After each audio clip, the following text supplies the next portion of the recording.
हमारे पिछले वीडियो में हमने पत्तियों की संरचना और कार्यों को देखा है। हमने ये भी समझा कि पौधों के शरीर में पत्तियां कितनी जरूरी होती हैं। चलिए इस वीडियो में हम पत्तियों में अलग अलग परिवर्तनों को देखते हैं। जरा रुकिए, परिवर्तन शब्द से हमारा क्या मतलब है? क्या संरचनाएं बदल जाती हैं? जी हां, वो बदलती हैं। कई पौधों में कुछ विशेष कार्य करने के लिए पत्तियों को मॉडिफाई किया जाता है। ये काम फोटोसिंथेसिस और ट्रांसपिरेशन जैसे सामान्य कामों से काफी अलग होते हैं। चलिए एक एक करके इन परिवर्तनों को समझते हैं। पहला परिवर्तन टेंड्रिल के रूप में है। टेंड्रिल्स क्या हैं? हमने देखा है कि ये बहुत नाजुक धागे जैसी संरचनाएं हैं जो क्लाइंबर्स जैसे कमजोर स्टेम वाले पौधों को सहारा देने में मदद करती हैं। तो क्या टेंड्रिल पत्तियां हैं? आश्चर्य से बहुत से पौधों में वो पत्तियां ही होती हैं।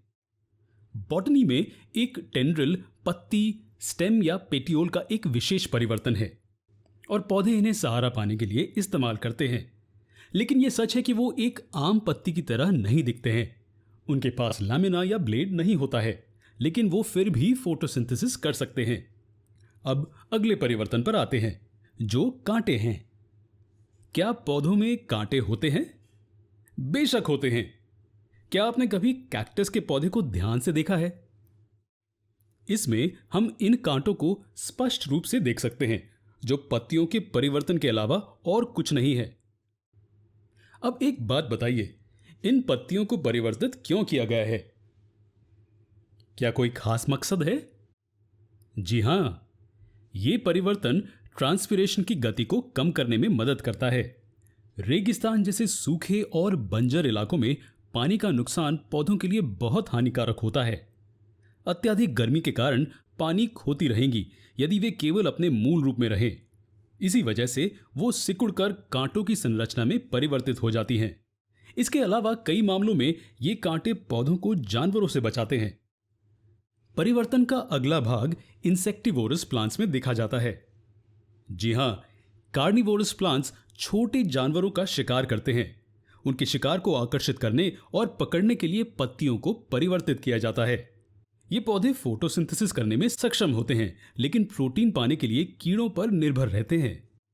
अंत में हमारे पास एक परिवर्तन है जो पत्तियों को स्टोरेज बैग बनाता है। जी हां, ये सच है। कुछ पौधों की पत्तियां मोटी और फ्लैशी होती हैं। ये पानी को जमा करने का काम करती हैं। आपको क्या लगता है कि कौन से पौधे इस तरह का परिवर्तन दर्शाते हैं? पानी की कमी वाले बंजर क्षेत्रों से संबंधित पौधों में आमतौर पर यह परिवर्तन देखा जाता है। अब हम देख सकते हैं कि पत्तियों के अलग अलग परिवर्तनों का पौधों को विभिन्न तरीकों से फायदा होता है। अगला अंग जिसे हमें पढ़ने की जरूरत है वो एक फूल है। फूल एक पौधे के शरीर का सबसे महत्वपूर्ण हिस्सा है और वो प्रजनन में मदद करता है। अगले वीडियो में आपको फूलों से परिचित कराया जाएगा।